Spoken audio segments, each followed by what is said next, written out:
మా 5 years పికాన్ జర్నీలో అయితే ఇదే ఫస్ట్ టైం.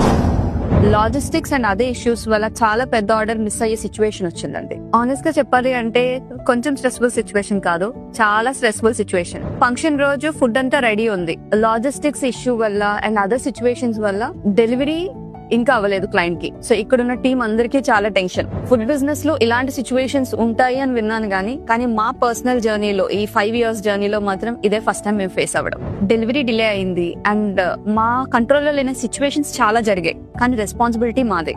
సో ఈ సిచ్యువేషన్ ఫేస్ చేయడానికి నేనే పర్సనల్ గా ఈవెంట్ కి వెళ్ళాను.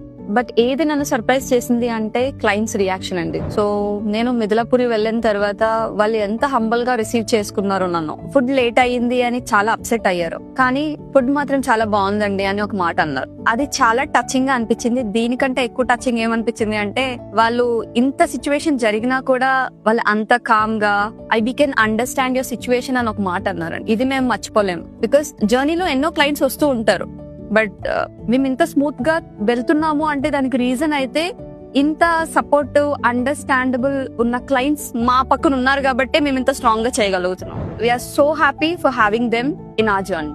కానీ ఆ రోజు సిచ్యువేషన్ వల్ల ఒక్క విషయం అయితే నేర్చుకున్నానండి. బిజినెస్ లో చాలా మిస్టేక్స్ జరగచ్చు, కానీ ఓన్ చేసుకొని రెస్పెక్ట్ తో హ్యాండిల్ చేయడం చాలా ఇంపార్టెంట్.